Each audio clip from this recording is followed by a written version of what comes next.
Hey, this is Lo with Soul Harbor, and you are listening to Lone Star Community Radio on 104.5 KCZWLP Conroe and 106.1 KZCCLP Conroe, and worldwide on irlonestar.com.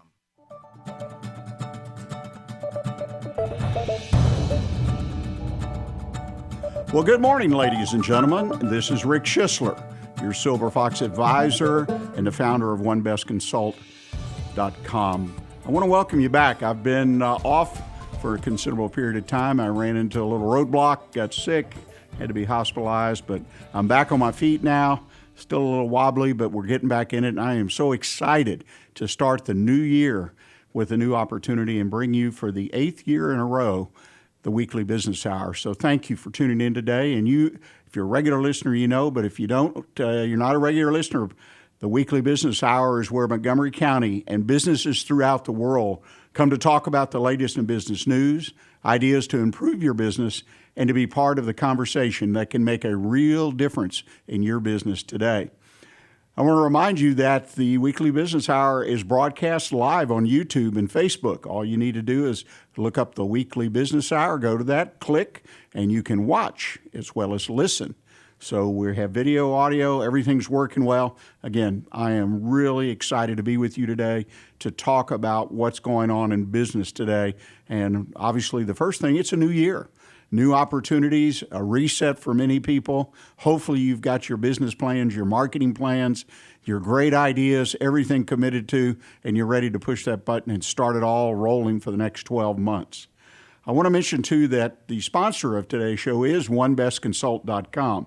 That's a website that I founded where small business people can go exchange ideas, put up topics that they'd like to talk about. If you've got a business issue, you can post it, and then others are allowed to respond to it. So I encourage you to take a look at, and that's the number one, bestconsult.com. It was founded primarily around the idea of common sense business advice.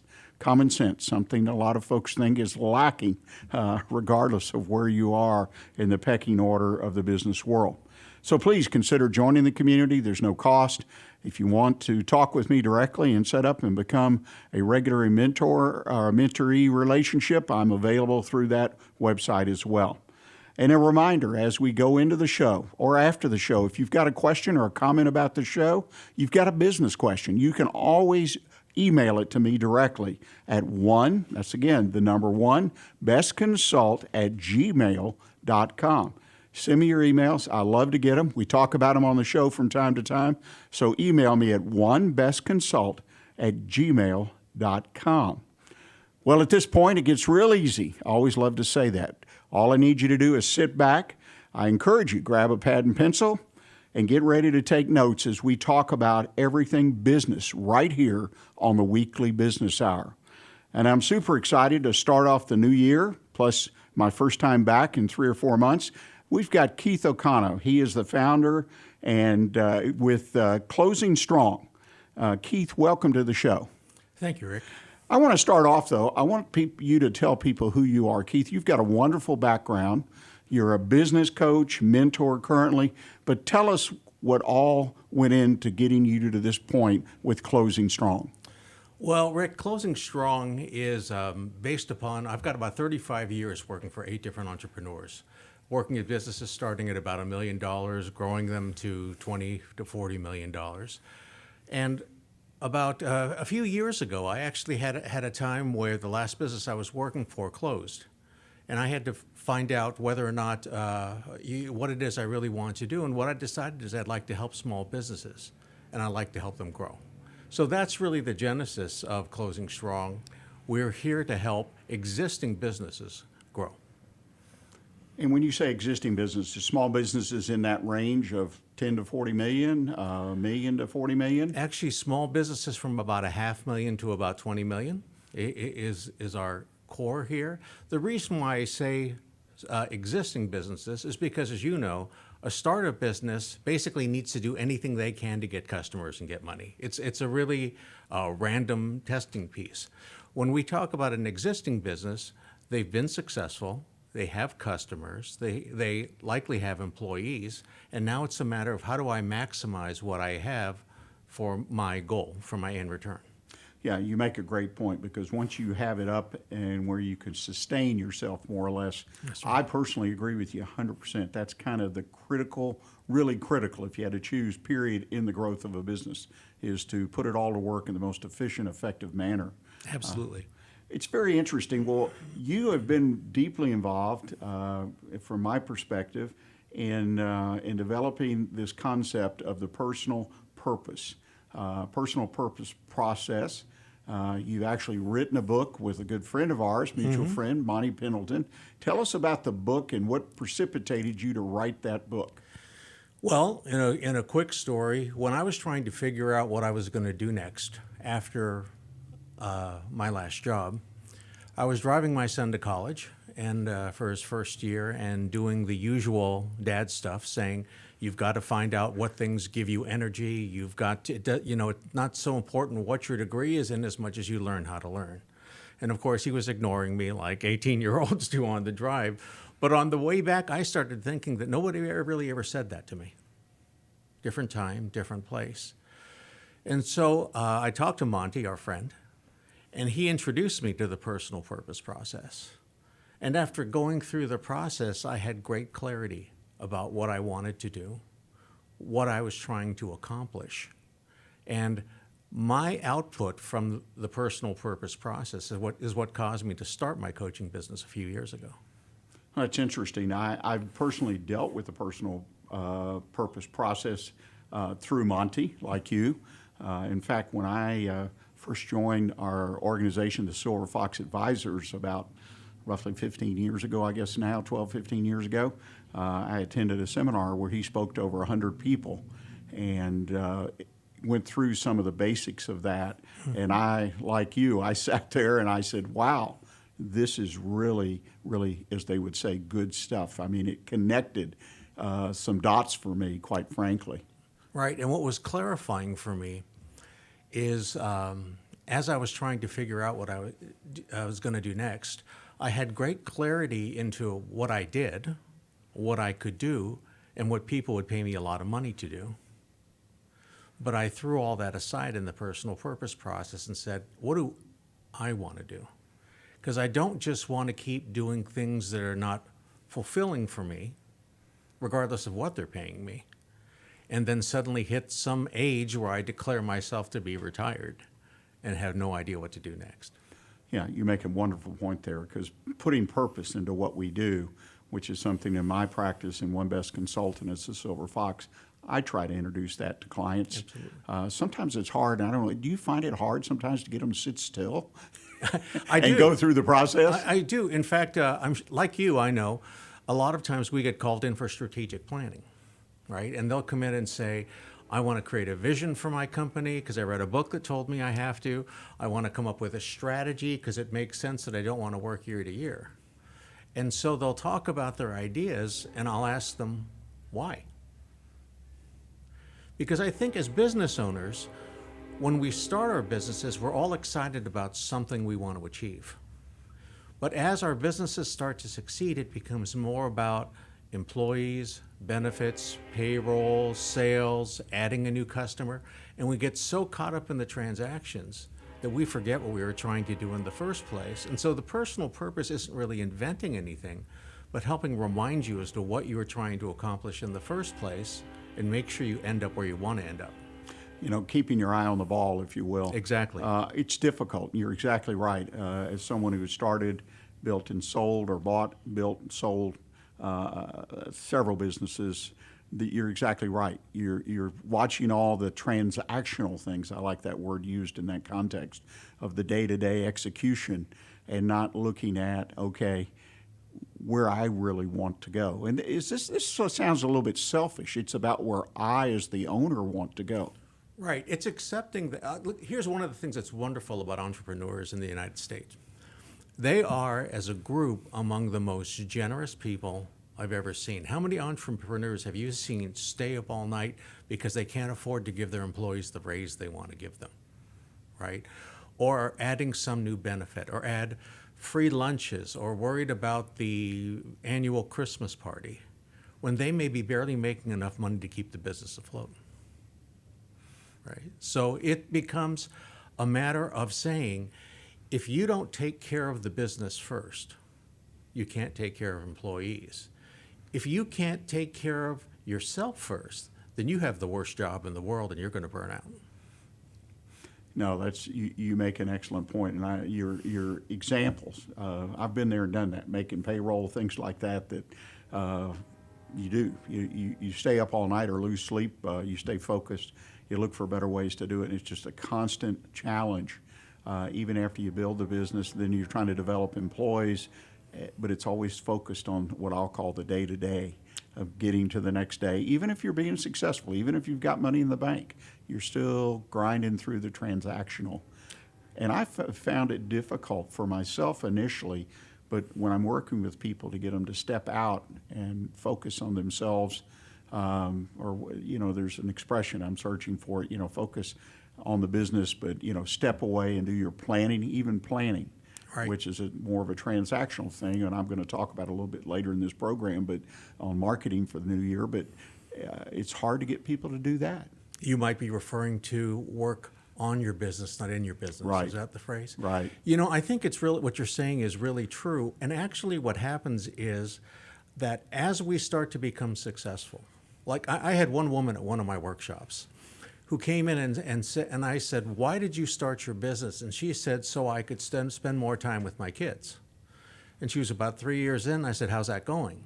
And she goes, "Well, in about 5 more years, I think I'll be there." And because I'm a little sarcastic, I said, "Well, is it going to be these kids you're going to spend more time with, or are you going to get some more after you get yourself balanced?" And she had a look of shock and realization on her face, and she began to realize that she was accomplishing all the things that business books and coaches and mentors tell you need to be doing, and completely forgot why she started the business in the first place. Yeah, that's interesting. And again, I've found that time and time again. So let me ask you the question. What do you do? How do you get through to a client or an individual, someone in your workshop? How do you get through to them and say, "Hey, this is really important enough to kind of set down your pen, pencil, your order book, whatever you got in your hand, Mr. or Mrs. Business Person, and step back and take some time and dig into this"? Well, I will tell you that my clients have told me they believe well over 3/4 of the people who operate small businesses have this problem. They also acknowledge that only a small percentage are willing to admit it, because they're worried about the cost, the program, the training. But you know what it really is it's a very personal thing, and it's a very simple thing. You have to be able to answer the question, why? One of the other dangers that takes place, we've all heard about KPIs in our business. The most consistent KPI that everybody runs is their financials. But if your financials are the only KPIs you run, when you look to make future planning, all you can do is make it more. And more is not a thing.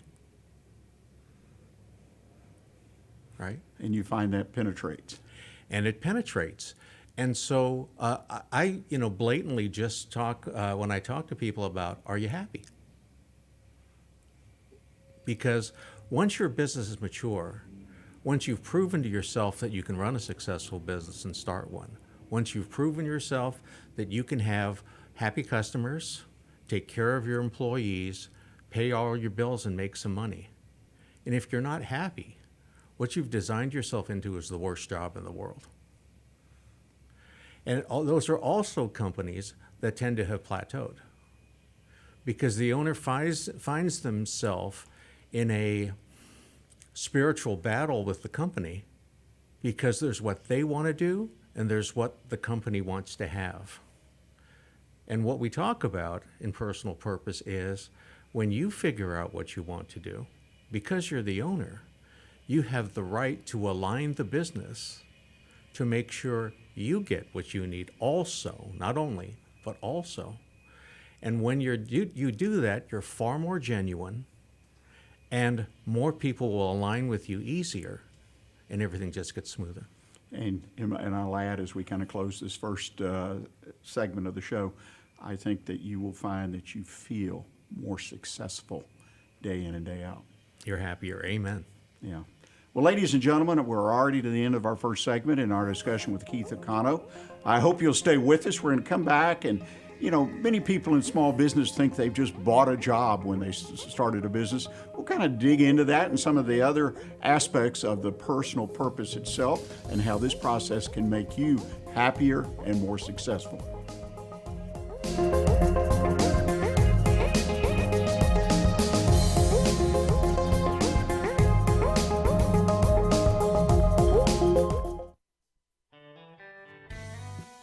A Lone Star Community Radio is Montgomery County's radio station with talk, music, weather, and traffic for Montgomery County. Have a question or comment about one of our shows? Want to know how to reach a host? Just contact the station at irlonestar.com or call in and leave a message at 936-647-3776. Get involved with your community with Lone Star Community Radio.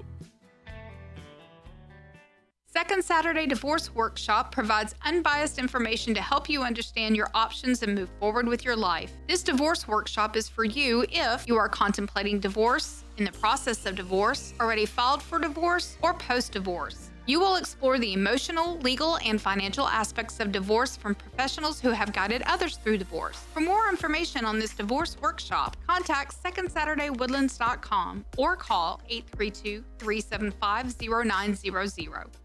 It's all about business on the weekly business hour every Monday at 11 a.m. on Lone Star Community Radio.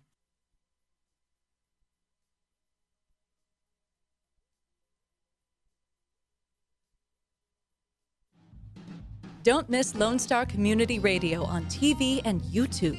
Our talk show and music shows are featured on Our City TV, Suddenlink Channel 12, and have their own YouTube channel. Make sure to subscribe to keep up with posted shows and comment on them below the video. Health Center Southeast Texas is a federally qualified health center. We accept Medicare, Medicaid, and most major private insurances. For our self-pay patients, we have a sliding scale discount program available. Our health centers have qualified providers and staff striving every day to provide the best quality of care to our patients. Services offered are family medicine, behavioral health services, telepsychiatry, and pediatrics. We have 4 area locations. Look up the Health Center Southeast Texas online at hcset.com.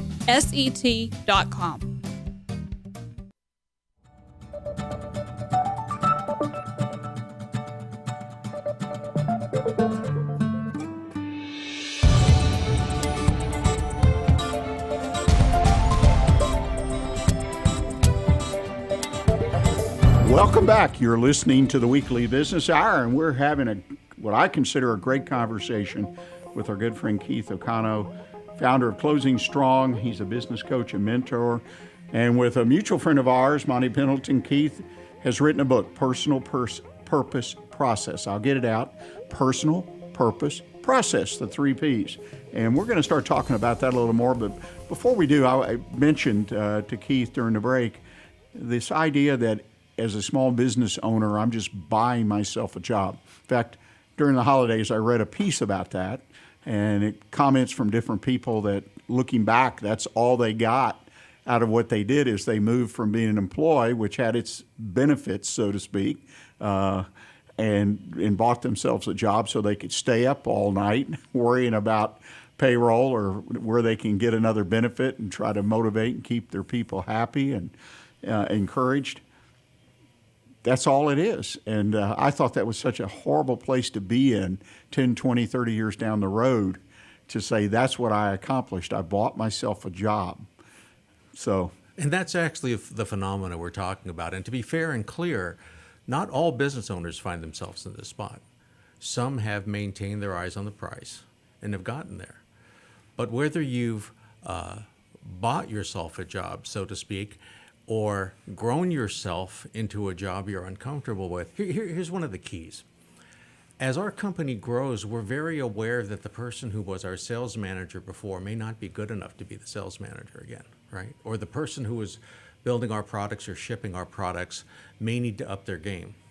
Well, have you ever thought about the fact that as the owner and CEO, you have to up your game also? And fortunately, you have the blessing of not having to be able to do everything yourself, But you need to work your organization so you can continue to do the things that you're best at and bring the right talent around you to make that happen. And that keeps you from just buying a job where you feel you have to have the answers for everybody around you. A business can only grow as far as a leader has capacity to take it. Well, and that you make a great point, because history is full of business owners who start businesses but can't transition into that next stage as the business grows. Right. I'm talking about they personally. The business is there, the products are there, the customers are there, but they, for whatever reasons, and there are many, in my opinion, don't make that step. A few of them recognize that and they bring somebody in, but I also believe to a certain extent that's not really all the time necessary. They just are not growing themselves. And let's talk about that. One of the things, the points you make in the book, in the personal purpose process, is the idea of becoming a role model. Okay, most, if not all of us, have heard the expression role model, right? If your father or mother, be a role model for your children, role model in the community and whatnot. But what is the context that you're talking about, role model, as you develop and grow your business? Well, especially in smaller businesses, let's say 200 people and below, people have the opportunity to know the owner, recognize the owner, and take a look at their behavior and demeanor.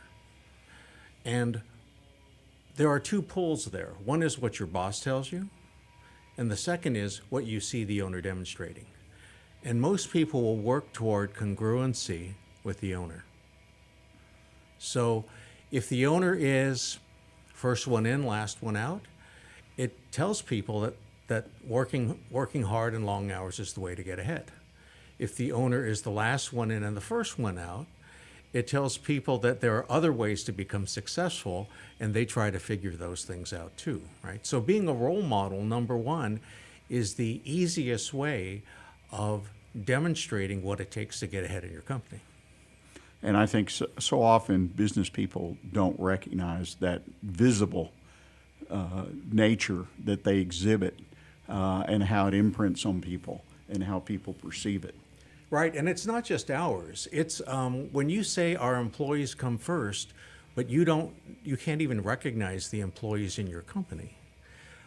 It's a matter of finding your strengths, aligning them with your values, right? And a little bit, we can talk about that maybe a little later, but if the values in your company are not yours, they don't work anyway.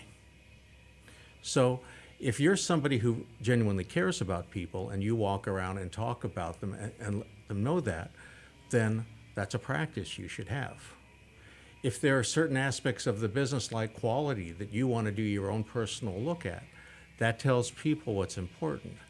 But if you think on-time shipping is important and yet you allow it to continue to go on, you're telling everybody in the company that what we're putting on our posters and what's true in real life are not the same. You know, and you make an excellent point, because it's not just one step. You've got to connect each one of those things, your personal goals, if you will, or your personal purpose, with the values of the company, and then implementation and follow through. Right, and that's where the personal purpose comes through, because what it helps you do is clarify exactly what your priorities and values are. Right? If we were to come back and say, here's my own personal experience.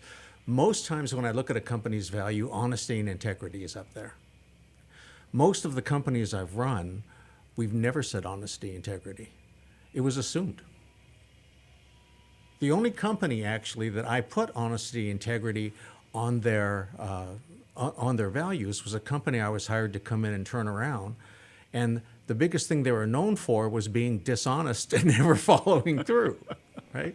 So values, it's kind of interesting, because to some point they're a little bit things you hope to become someday, but it has to be realistic in the first place. If you can't be it to a large degree right now today, then it's not really worth putting up there, because you're describing some company that doesn't actually exist. Let me offer an observation on that. It would seem to me that, you know, in life, if we are true to ourselves, there's different expressions, true to ourselves, if we are who we are. In other words, and in this case, we take our values, what our purpose is that is truly us, and I'm speaking as an owner of a business, and then translate that, so to speak, down into the company, it's a lot easier for me to live every day because I'm doing, and my business is aligned with what I think. I mean, it just seems like it'd be a lot easier than the company being something totally different than I am, or just, That's absolutely true. One of my clients has a value that I love. It says, "It's never make a customer wait or wonder." Okay, I like it. and that implements itself in a lot of ways through the company, and you'll see it in the way everybody's handled. It's a manufacturing company, and when I've come in to visit in the lobby, I've seen craftsmen. I've seen workers just stop and ask who I am and who I can be helped, just in case I might happen to be a customer. When I'm walking around the plant, people will stop and ask me if I would like to know what they're doing. Right? Not what am I doing, but what they're doing.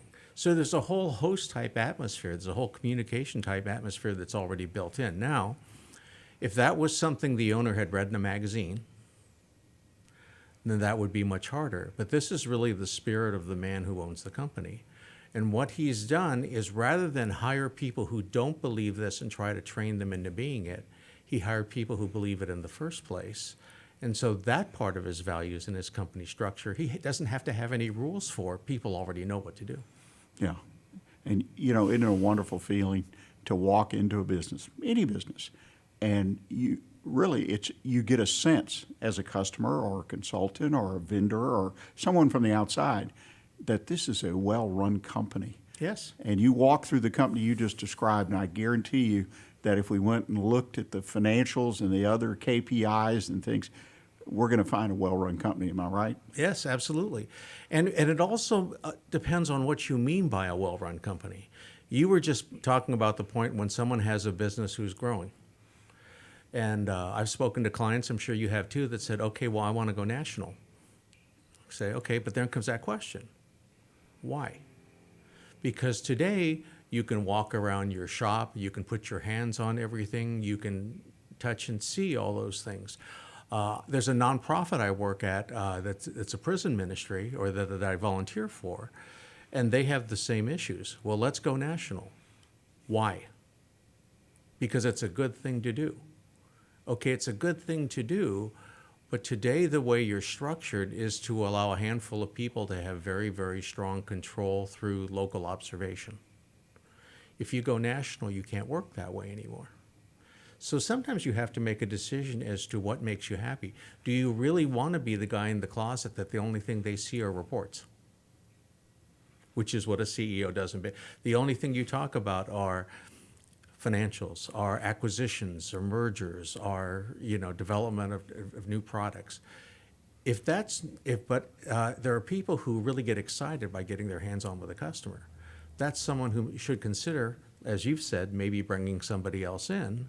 Or if they don't want to turn over that control, maybe they should learn how to be happy with who they are and understanding where they are as a product of their decisions. We've got just a little bit of time, a minute or so. One of the things that I have found is kind of extend that idea out when I'm talking to somebody, particularly if they're thinking about going into business, but even if they are in business and they express the unhappiness, or you get to that point where it comes out, is this the kind of business that you really want to be in? In other words, if I'm a guy that likes working in the closet, use your example, reading reports, what am I doing with a public relations oriented? Well, where a lot of customers got a counter, where people come in and buy things, whatever. And I see that happen. It's the product or the idea, the process of the business. And they say, well, that's great. My buddy's making a lot of money doing that, and I'm going to go do that. Absolutely. And especially tradespeople like plumbers, electricians, say, well, I'm going to go in business for myself. But they really, really don't like the business side of it, of keeping track of things, billing, collecting, all the things, going to the bank, so on and so forth. And it's a dead end for them. And those are a lot of the people that you and I get calls from. And, when I started my own business, my three values in the business was, number one, to help people, to have fun, and make money. Okay? When somebody comes in, I'm not trying to sign them up as a client. I'm trying to help them figure out what it is that makes them happy. And there's a lot of cases, either I'm not the right person or they're chasing the wrong path. And so we don't even start with that, because if I can't help, I don't want to waste your time. Makes a lot of sense. Well, ladies and gentlemen, we've come to the end of today's conversation with Keith Okano, the founder of Closing Strong. And when we get together again next week, we're going to talk about how faith, among other things, plays an important role in building your personal purpose and getting into this process and going through it. Make sure you're in the right place with your business. Second half of the show today, I hope you'll stick around. We've got in our Did You Know series, I will talk about the proper use of rewards to motivate your employees. And in my One Best Consult Tip of the Week, entitled Happy New Year, how does your marketing plan look for 2020? Just a simple reminder and a couple of ideas that I think that would help you going forward into our new year. So please stay with us, and we'll be right back with you.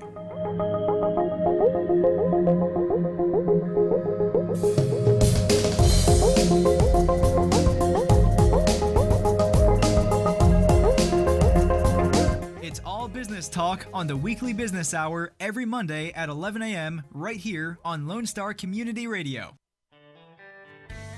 Don't forget to download the Lone Star Community Radio app from your Google Play or Apple Store. Bring Montgomery County's community radio with you anywhere with your smartphone or tablet. If you are in the Conroe area, tune in on FM.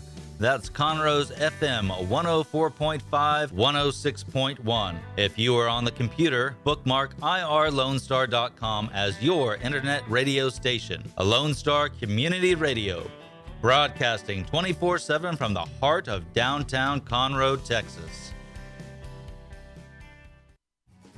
Listen in Mondays at noon to hear Conroe news from local nonprofits, businesses, upcoming events, Conroe Park events, news stories, and information that matters to you with your host, Margie Taylor of Taylorized PR. For more information about being a guest, visit irlonestar.com/Conroe Culture.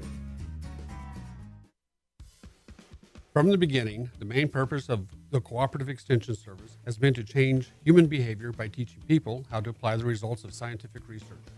By utilizing a holistic, multi-level approach, Extension family and community health programs encourage health and well-being for everyone. Addressing values, concerns, and needs with reliable science-based information, Extension programs help people lead healthier lives. We are Texas A&M AgriLife Extension, helping Texans make their lives better. For business ideas and news you can use, join us on the Weekly Business Hour every Monday at 11 a.m. on Lone Star Community Radio.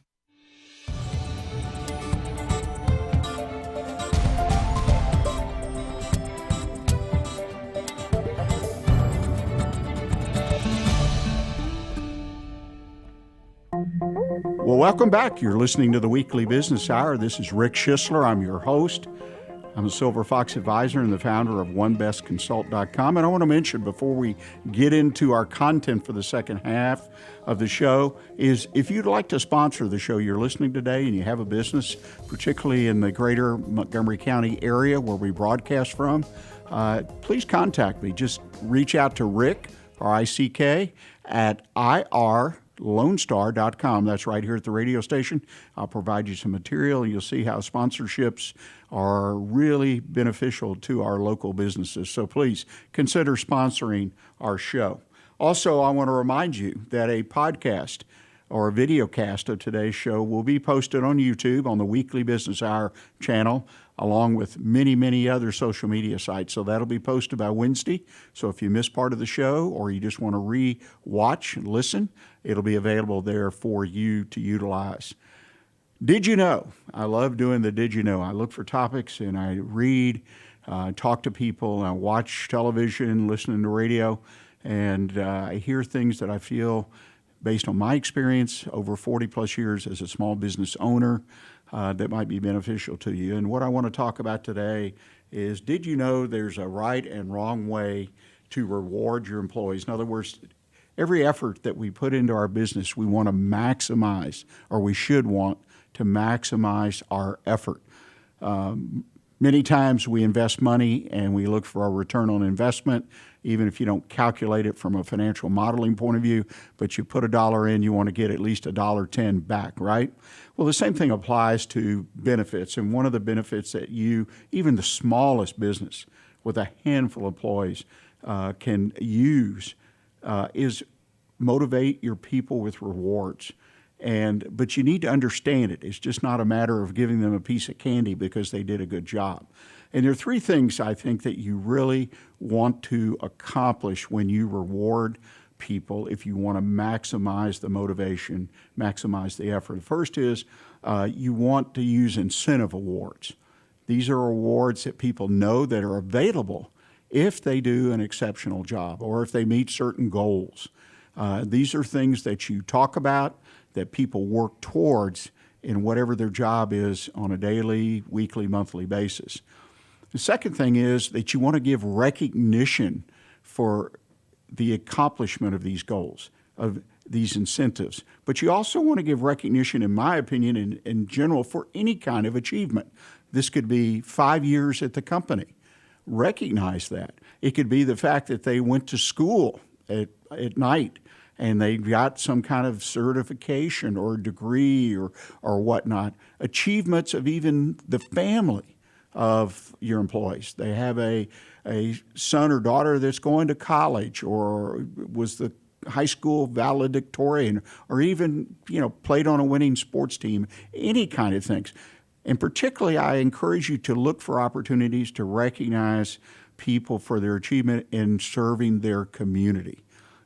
Many times people say, well, we separate work and outside activities. People come through. I had somebody I considered one of the best salespeople I've ever been around in my life. And one of the things he taught me is when you walk across the threshold of the business every morning, leave your personal life behind. He was really talking about if you had troubles at home. But the idea being is there's a separation. I don't think there is. I think people are working. They're trying to earn money for their families, whoever that might be. And the fact that you recognize their achievements and create that atmosphere. But that's something, again, that you have to decide yourself. And the third thing is the leadership attitude. That's the attitude that you exemplify on a daily, hourly basis. And we talked a little bit about that in our conversation with Keith Okano. People who work for you are going to look to you for an example, to understand what they are required to do, what's expected, what they can achieve, all kinds of things. So you have to have a leadership attitude, and using rewards to exemplify that you're a good leader or a great leader, if you so choose. It's very important that you coordinate all that. I want to mention something as a kind of a postscript or an asterisk. If you have people who are underperforming, that aren't reaching their goals, then you need to address that as well. And a little more difficult and challenge, but you need to have coaching, mentoring, classes, whatever you can do. If you feel someone's worth the investment and they're really got their heart in the job, but they're not meeting the goals, then work with them. And you've got to do that. That's just as important as rewarding your top performers. Again, rewards program as you create it, even a small business with a handful of employees, you may not be able to give out large bonuses that some companies do as rewards, but there are things you can do. And examples, extra vacation day, time off. People are always looking for time off.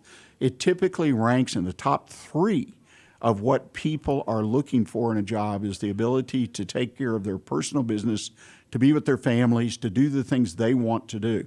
It's most particularly important to the younger people in your workforce. Work from home options. Many companies are going that direction. They're working from home certain positions, certain jobs, maybe a day a week. That seems to be real popular. It gives people a chance not to go through the traffic and fight their way to work, whatever the situation, but that requires some work to design and implement that program. Casual dress, 10, 15 years ago, it was Fridays were designated as casual dress days. It's something they can do. Gift cards. I mean, you can't walk in a grocery store or drugstore. They're selling gift cards to all kinds of businesses.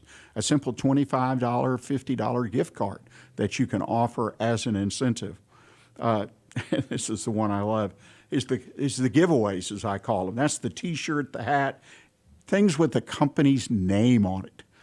I feel this is one of the most overlooked areas. Yes, we see them around, but I think on a regular basis, giving people a shirt to wear, giving a shirt for their family, for their children, a cap, all kinds of things are available out there. It's one of the most powerful ways to motivate people to do a better job. Privileged parking, I almost hate to mention that. Gosh, I can't tell you how many times in my career we've had a situation, well, they're in my parking place, this, that. But the idea is if you've got a larger workforce, you're going to have some parking that's closer than others. So, it's there. When you create your recognition program for your employees, there's some things that you need to consider. And this is one I read about, and I'd never really carefully thought through this.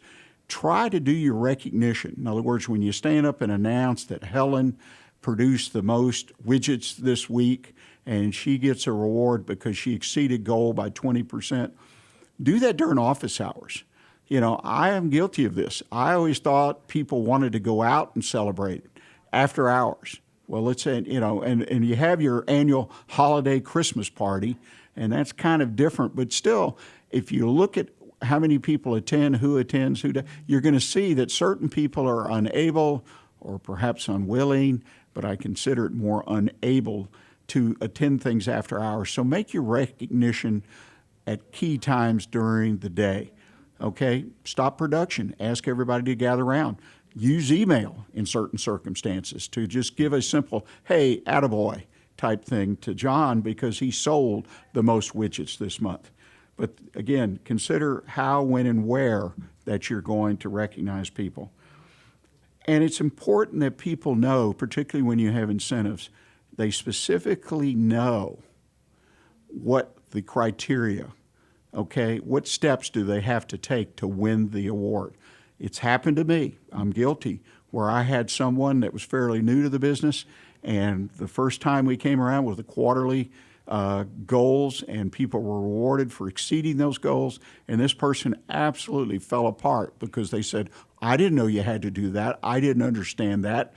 I think there was a little bit on both sides. I think it had been explained. I think it had been, a sheet had been given to them, but they didn't quite buy in it. But when they saw other people getting the award, it made them jealous, and they wanted to be involved and wanted to vest in it. So be sure you explain to people. They need to clearly know what they have to do to get the incentive. The bigger the award, the bigger the recognition, the more important that is. Because you don't want people fighting over a trip to Hawaii, because you create negative feelings and you ruin most, if not all, of the effort that you put into it.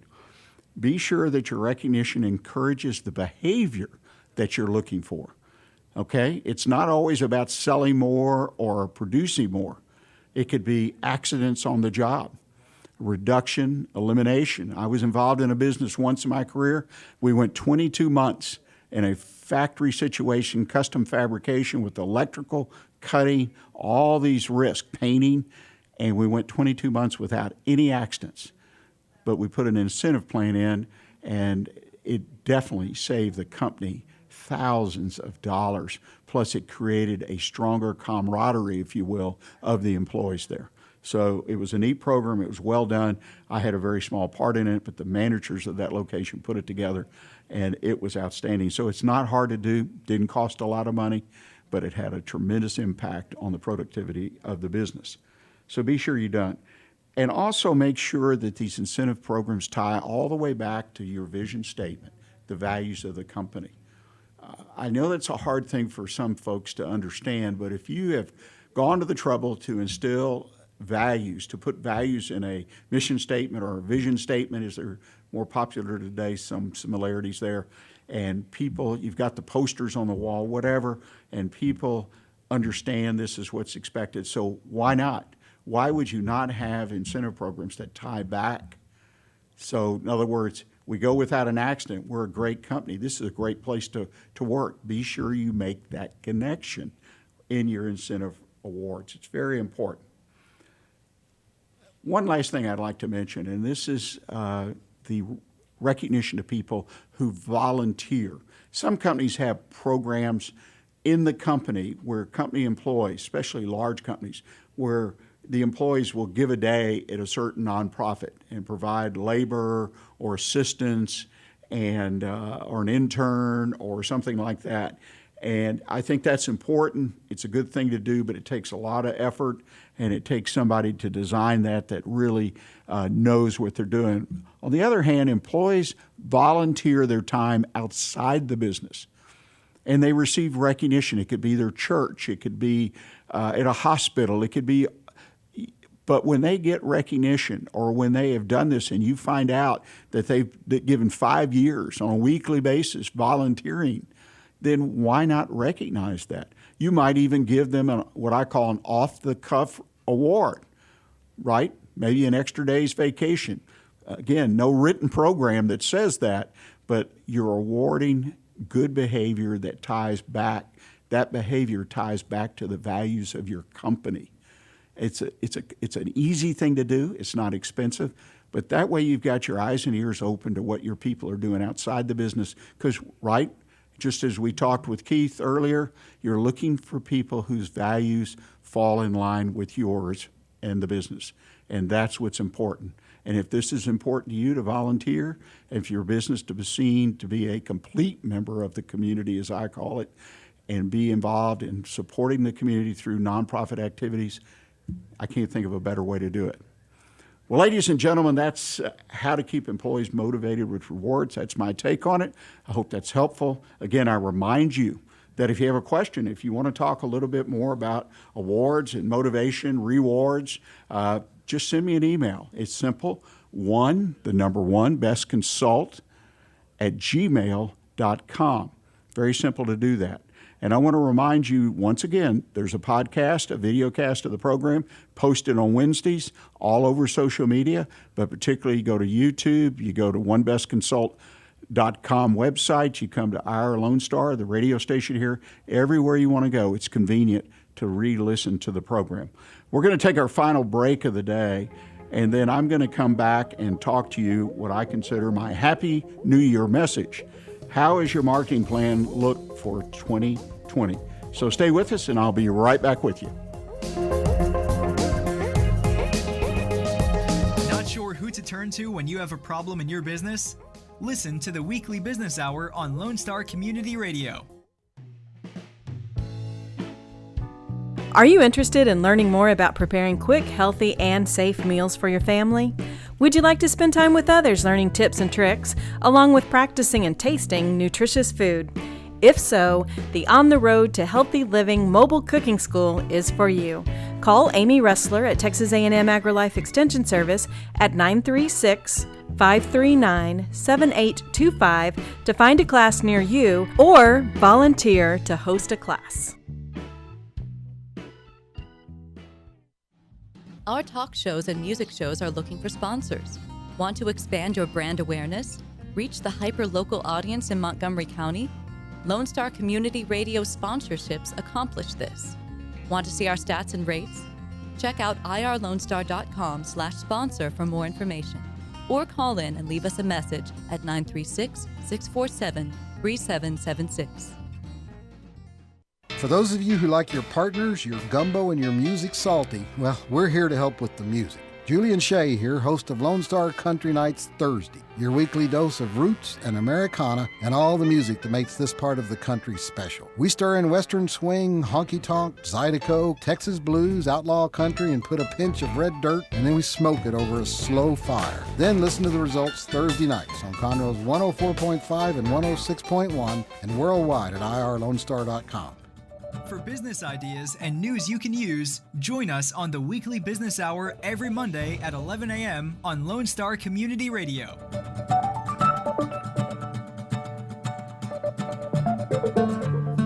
You are listening to the Weekly Business Hour. This is Rick Schissler again. This is our final segment. We're going to be a little short, but I want to talk to you about your marketing.